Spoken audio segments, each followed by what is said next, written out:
What's going on, Elder Scrolls Nation? Skullzi here, and today's video is a pretty interesting one. A pretty solid theory that I've seen that I'd love to delve into and get your opinions on. This is something that may give us some insight into what the hell might be going on in the Elder Scrolls 6. And if this is your first time hearing about this kind of thing in the Elder Scrolls universe, it may blow your mind and change your views on the Elder Scrolls timeline forever. In a good way though, don't worry. And now, because the Elder Scrolls lore is so fucking awesome, there's gonna be a lot of info in this video, so here's a quick rundown on the order of events as I'll discuss them in this video.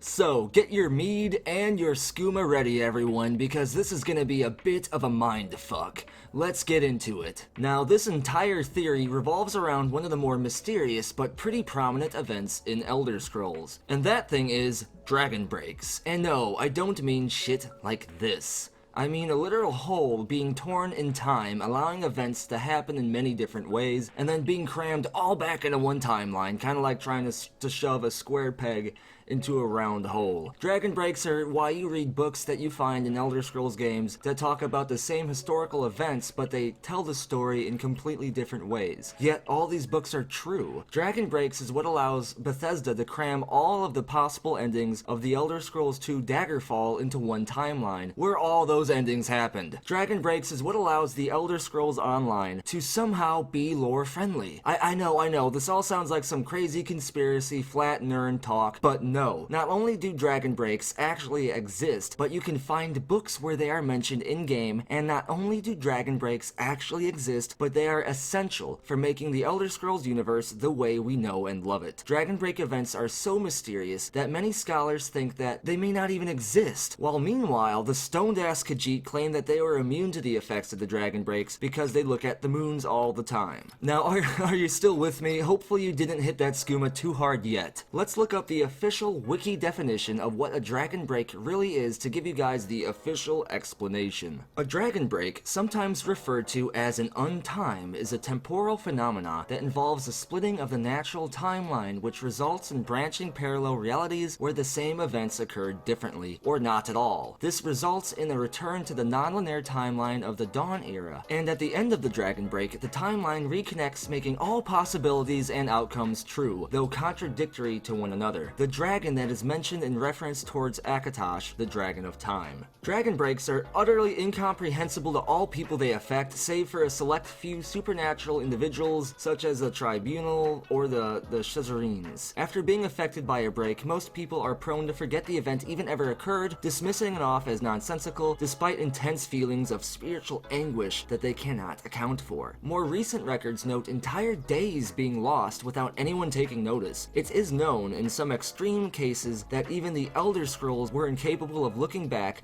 on the events of a Dragonbreak. The Blue Star Anomaly, whatever that is often associated with untime events, and according to some sources, could be brightly seen in the daytime sky during the Middle Dawn. It is also known that every time the brass god Numidium is activated, a Dragonbreak ensues. Despite the believed effects Dragonbreaks have had on history, many scholars have been known to dismiss the Dragonbreak phenomena as falsehood. So there you have it. A Dragonbreak is essentially an event so fucking chaotic that it warps time and space itself before being fixed and shoved into that fucking circle hole with the square peg where the universe all falls back into one timeline and everything makes sense or it doesn't, whatever, fuck you Dragonbreak. But why do these exist? Well, despite the fact that Dragonbreaks are woven throughout the Elder Scrolls timeline in very important ways, even way back early before recorded Elder Scrolls history, there's one very specific reason Bethesda created Dragonbreaks, and that was basically on player choice. And what I mean by that is, in the Elder Scrolls 2 Daggerfall, the player had the possibility of 6 different endings depending on the choices they made within the game, which was one of the many reasons Daggerfall was a pretty impressive game for its time. I only recently went back to play Daggerfall because I've heard of these kind of things. Now, this impressive game left the post-Daggerfall Bethesda one large problem to fix before they could even get started on the Elder Scrolls 3 Morrowind, and that was trying to maintain a constant and logical timeline in the Elder Scrolls universe while avoiding choosing one specific canon ending as the right choice or option. Bethesda thought it would be kinda shitty to nullify so many players' Daggerfall choices by choosing one official ending and choice. Now that makes total sense, but what was their solution? Well, you should probably know this by now, the both crazy and genius aspect of Dragonbreaks. With a Dragonbreak, all 6 endings in Daggerfall happened. When the Dragonbreak event occurred, time broke, creating a different version of reality for each possible ending to the game. Then when the dragon unbroke, so to say, all of the different realities were crammed back into one, right up the dragon's ass. Now that you see why and how Bethesda uses Dragonbreaks, let's look at a few occurrences where Dragonbreaks have happened. Actually, let's look at all of them really quickly, going in order from the first to the most recent. Now keep in mind, we're going to use this information to get an idea of what Skyrim tells us about the Elder Scrolls 6. The Time Wound.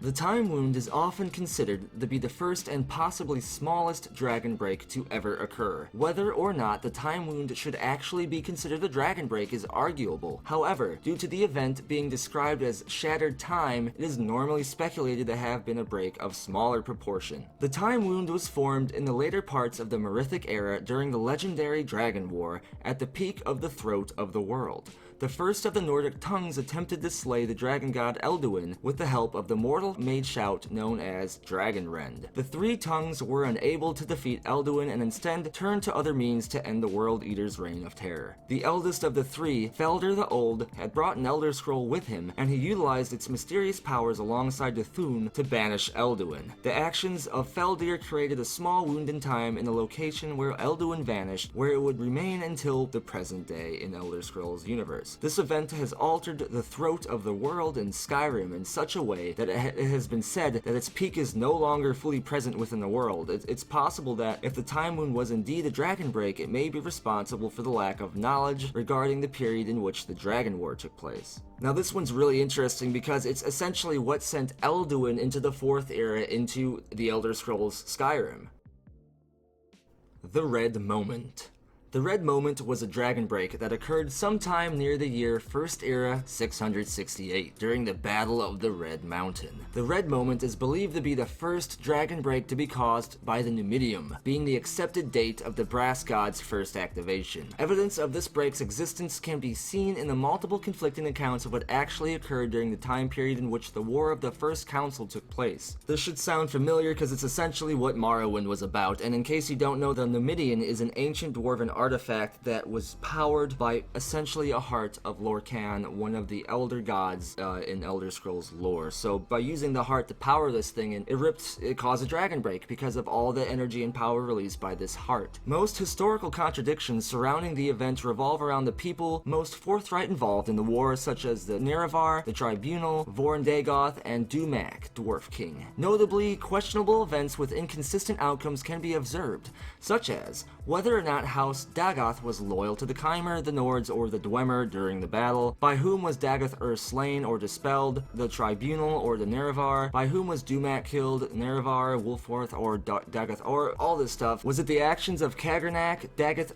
Wulfharth, or the Tribunal that resulted with the Dwemer's disappearance? Did the Nerevar die of his wounds, or was he murdered by the Tribunal? Were the Nords and Orcs fighting for their own reasons, or were they aiding the Dwemer? Nordic accounts seem to imply that the Dwemer and Chimer were working together, while others imply that the Nords were never there to begin with. Due to the Dragonbreak, not one account of what happened at Red Mountain holds more truth than the other. The first known person said to recognize and acknowledge that the Battle of Red Mountain was taking place during a Dragonbreak was the Ash King Wulfharth. During this break, Vivek utilized the Hurling Disc to legitimize the Tribunal's divinity through the Mantling and the 3 Good Daedra. Vivek states that he purposely kept the 2 main contradictory accounts of what happened the Red Mountain, that of the Ashlanders and of the Tribunal Temple, for the Nerevarine to make their own conclusion. So yeah, this is all what happened in Morrowind. The Nerevarine was essentially your character. A lot of this should kind of hit you pretty hard if you played Oblivion. Next is the Middle Dawn. The Middle Dawn was the longest Dragonbreak in all of Tamrielic history, lasting 1,000 years from its beginning in the First Era 1200 till the end of the First Era 2208.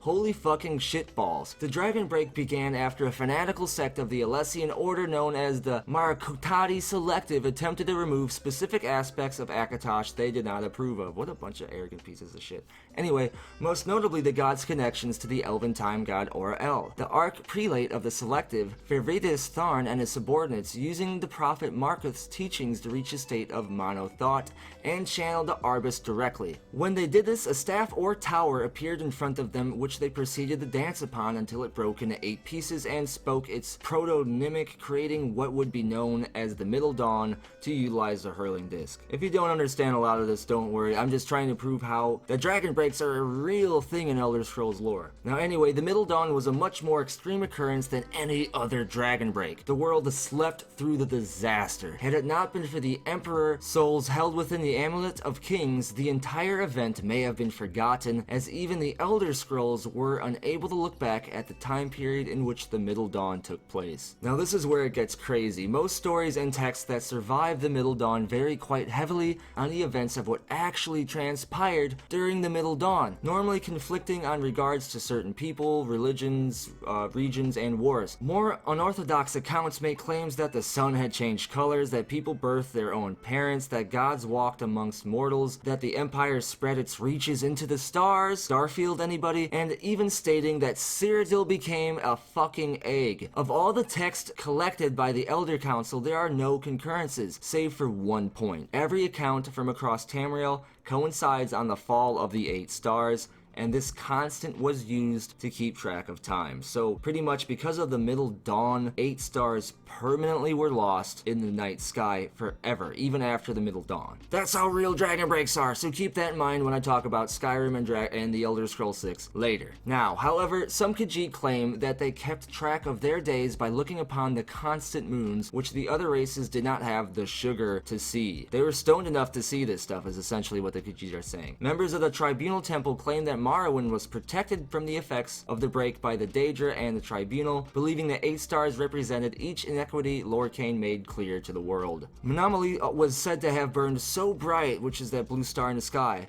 so bright during the Middle Dawn that she could be seen in daylight sky. This could possibly mean that Menominee was the reason for the reported changes in the sun's color. Many scholars even dispute the Middle Dawn's existence, crediting it as a result of the rise of the eschatological Lorcanic cults during the Third Era that were obsessed with the concept of Numidianism. However, the existence of multiple primary sources predating the Third Era that note the events surrounding the Dragonbreak seem to prove otherwise, as well as the inability of the Elder Scrolls to look back to that time period. However, other debatable instances involving the Middle Dawn was whether or not it actually lasted the 1,008 years that the Elders Council claim it did. A number believe that number is arbitrary and unreliable. For instance, the Khajiit claim the same duration as recorded from the Noons, but also seem to believe the Elders Council stole the 1,008 years from them to begin with. Well, this is all really crazy. It's normally accepted that the reason the Selectives created the break was to remove the aspects of Akatosh they viewed to not complement the newly founded Cyrodiilic pantheon. Some people, most notably the King of Worms, who is also known as Manamarco, believe that the Selectives may have had greater ulterior motives to creating the Dragonbreak. The King of Worms is quoted as saying, "The Marakuti Selectives showed us all the glories of the dawn so that we might learn simply,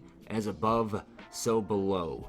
Whether or not the Selectives were successful in their main goal is unknown, as almost all records regarding their existence were destroyed in the War of Righteousness. Some Thalmor members of the First Eldmeri Dominion claim that they were responsible for ending the Middle Dawn. Whether or not this is true is not certain. Now yeah, that's probably the craziest Dragonbreak of them all, and shows you just how influential and how much of a large part of Elder Scrolls lore Dragonbreaks play. Now we have one more Dragonbreak to get into, and then I'm going to talk to you about the possible Dragonbreak in Skyrim and what it means for the Elder Scrolls 6.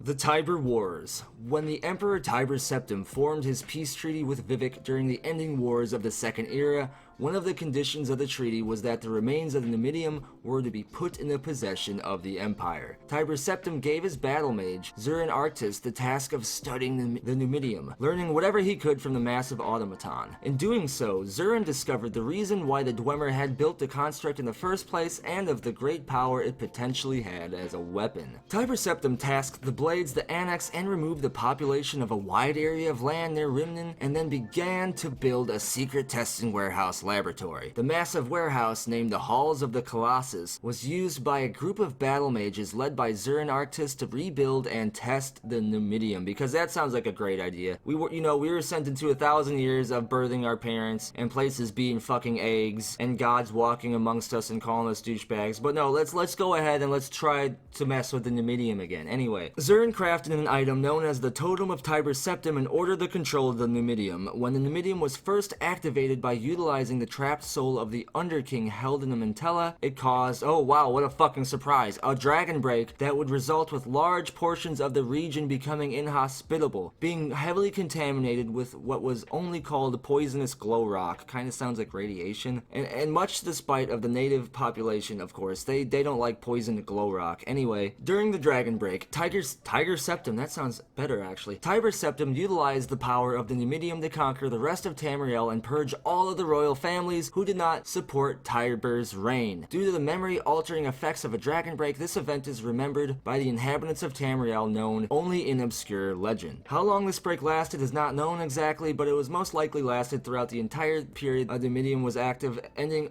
only when the Underking temporarily destroyed the Great Golem. According to some sources, another heavily hit area by the Dragonbreak was the Altmeri city of Eleanor, which was subject to a siege by the Numidium, resulting in the city surrendering within an hour of the attack, but a battle that lasted from the Merithic era until long within the 5th era due to the Numidium's time-wrecking capabilities. Holy shit, why do people keep fucking with the Numidium? Can we just launch this thing into space? Now, if I've said it before, there are scholars who think that the Dragonbreaks may not be what they seem, so let's see what the wiki has to say about these flat earners who don't believe in Dragonbreaks. Opponents to the Dragonbreak theory, most notably the author Feldrune, attribute the creation of the Dragonbreak to the varying cults and sects that cultivated throughout the Third Era, all centralizing their religious ferment around Tiber Septim's rise to power. The Dragonbreak is therefore explained away as an excessive rise in eschatology surrounding Tiber Septim's mysterious Numidium, aided by academic error and continued through tradition and scholarly inertia. Feldrune points to the famed Encyclopedia Tamrielica of the Third Era 12th year as the foundation of the creation of the Dragonbreak, citing the supposed 1008-year reign of the Alessian Order recorded within the book as the main rationale behind the phenomena. The Alessians' fanatical dogma and zeal led them to purge practically every historical text at the time that the Order did not approve of, and with the War of Righteousness nearly destroyed the entirety of their own historical accounts as well. Dumb. This caused the presumed millennia-long governance of the Alessian Order to become a complete historical gap that no one could account for, and according to scholarly critics, this mystery is how such a prolonged Dark Age could ever exist went explained until the Lorcan cults of the Third Era began spreading the concept of the Dragonbreak as the focal cause. Feldrune states that the 1008-year reign of the Order is itself inherently flawed, and that the scholars of the time were completely unaware of the Alessian year, that the Order recorded its years by the duration of their High Priestess's long vision trances, and by Drune's calculations, the Alessian Order could not have lasted longer than 150 years rather than the 1008 stated in the Encyclopedia Tamrielica. However, Feldrune fails to realize that the 1008 years is associated specifically with the Middle Dawn, and the Alessian Order actually lasted as long as 1,970 years, outlasting even the Dragonbreak period. Ariel Woodhouse, a proponent for the Dragonbreak, argued using various sketches of tapestries and paintings dating back to the later First Era that depicted the stars and constellations in different locations than they would normally appear. However, others questioned the authenticity of the sketches given the extremely minuscule amount of paintings and tapestries that survived that period, and the claim that many were based off from copies of original works. Other arguments against the theory state that the old Dwemer metal plates found in the orreries dating long before the Dragonbreak depict the stars in roughly the same location as they are seen in the present, strongly suggesting that the stars don't even move, and it is also proposed that the people of the time were merely ignorant of astronomy or used artistic freedoms when depicting the stars. let's get into the main purpose of this video, the Skyrim Dragonbreak. Now you have to keep in mind that the Skyrim Dragonbreak isn't officially recorded in Elder Scrolls lore and history because it happened during the current timeline, and we would have witnessed the Skyrim Dragonbreak from the perspective of the person who literally caused the Dragonbreak. A person whose soul is already literally on another level than the regular citizens of Tamriel. But keep in mind, as I said, it isn't officially recorded in the lore that a Dragonbreak happened in Skyrim, but I do believe one did, and I'll explain why. But first, why would Bethesda need and implement a Dragonbreak in Skyrim? Well, now that you know about the previous Dragonbreak events, the answer should be simple. Different possible choices, leading to different possible endings or events. Bethesda would again, just like the Elder Scrolls 2 Daggerfall, use a Dragonbreak to align all the possible player choices and possible endings into one timeline, so that the Elder Scrolls 6 would have stable ground for its own story to be told. It's literally the Daggerfall Dragonbreak all over again. I say literally a lot, don't I? Anyway, granted, Skyrim doesn't have 6 different endings, but it does have several player choices, most notably the Civil War. Who did you side with? Who ended up winning? Who died? Who lived? Depending on who won the Civil War, Skyrim could head in one of 2 very different directions. For instance, if the Stormcloaks won, Skyrim could attempt to fight the Thalmor and rebel against the Empire itself, and then they could eventually be fully invaded by the Thalmor and more or less occupied or taken out completely. While if the Empire won, Skyrim would have simply resumed the part of being part of the Empire. But then there's also the Dark Brotherhood. Did he preserve it? Did he wipe it out? There's a few things in Skyrim that need to be resolved in terms of story loopholes before the Elder Scrolls 6 can take place. Of course, if the Elder Scrolls 6 does take place after Skyrim, which if you look back at all the previous Elder Scrolls games, they've always taken place after the previous one. If Bethesda didn't implement the Dragonbreak after Skyrim, it would be the first time they let such large holes in terms of player choice happen and remain unfixed. I do not see this happening because there are several instances that could have easily caused a Dragonbreak in Skyrim. Oh, and before we get into that real quick, because I know I'll probably see this in the comments, events like the hero of Kvatch from Oblivion becoming the Grey Fox or joining the Dark Brotherhood, etc. aren't canon one way or another. They don't need to make a Dragonbreak to implement or resolve those choices. Those events aren't recorded in the Elder Scrolls lore simply because they were fairly secretive and underground events that involved kind of dark and mysterious and illegal shit. The only people who would have known the truth about that would be the characters who were there to see it happen, and it's not necessary for Bethesda to break the dragon for choices like this. Something that would otherwise not have been written down or physically recorded within the Elder Scrolls universe, they don't need to do a Dragonbreak. Only the big events required dragons to shatter, and in Skyrim, there were a few. First of all, Elduin being in Skyrim during the 4th era is solely because of a Dragonbreak in the first fucking place, so who knows, maybe the instance Elduin popped in caused time to break and all of what happens in the game, in the Skyrim gameplay, happens during a Dragonbreak event. But that's less likely. In my opinion, it's more likely though that when the Dragonborn kills Elduin, it causes a Dragonbreak. Now, there are 2 reasons for this, big ones. The first one is because of what I mentioned earlier. Elduin only exists in Skyrim during the 4th era because of the Time Wound Dragonbreak. So if him exiting that era caused a Dragonbreak, him entering an era might cause a Dragonbreak, but him definitely dying would cause a Dragonbreak, because maybe it's like an anti-Dragonbreak if such a thing exists. I mean, come on, Elduin exists in Skyrim because of a fucking Dragonbreak called the Time Wound. If you kill Elduin, maybe it heals that Time Wound. The second and the bigger and more strong piece of evidence, and the one that I'm standing behind, that proves a Dragonbreak happened in Skyrim is again Elduin's death, but for a bigger and more logical reason in my opinion. Time as we know it is held together and was essentially created by Akatosh, the literal dragon god of time.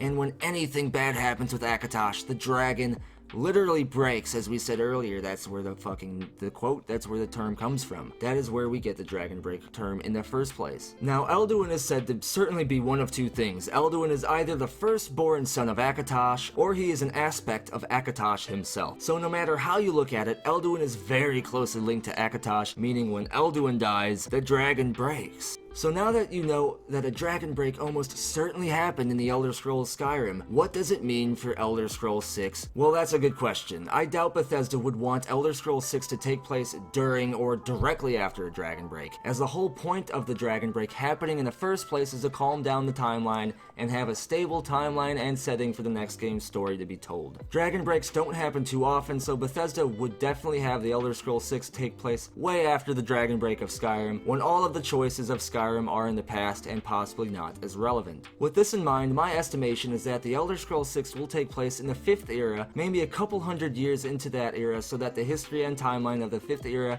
can already establish itself a bit before the game starts. The game either could have us overthrowing the Thalmor, or maybe the Thalmor fell long ago after the events of the Skyrim Dragon Break. Maybe the game will take place somewhere far from Tamriel, maybe Akavir itself, where the recent history of Tamriel may not have much influence. Now, in my opinion, I definitely think Dragon Breaks exist. It should be obvious. To me, that is like asking me if I believe gravity exists. Now, do I think a Dragon Break happened in Skyrim? Definitely. With the connection to the Time Wound Dragon Break, with the death of an aspect of Akatosh, the dragon god of time himself, I am almost certain that the Dragon Break occurred in Skyrim. I also think that this somewhat proves that the Elder Scrolls 6 will most likely take place in the 5th era long after the events of Skyrim, like I said. But anything beyond that would be speculation. Now, I am super interested in hearing what you think about all this. I know, there's a lot to take in here. Is this your first time hearing about Dragon Breakings? Do you think a Dragon Break happened in Skyrim? What do you think it means for the Elder Scrolls 6? Comment below because I honestly really want to know. I might feature your comment in a future video, and don't forget I am also doing a Skullzi t-shirt giveaway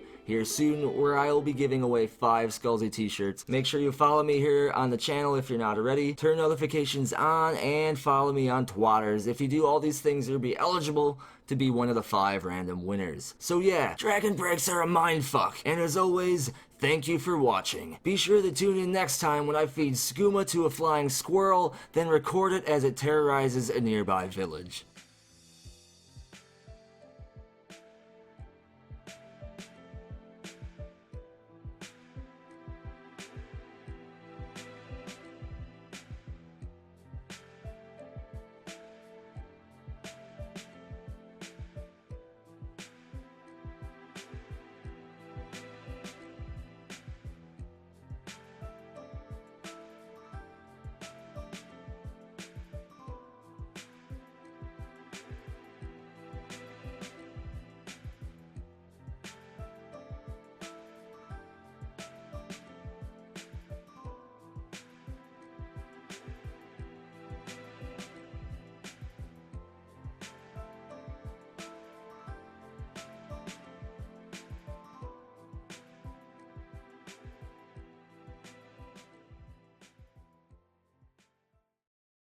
Bye, have a great time.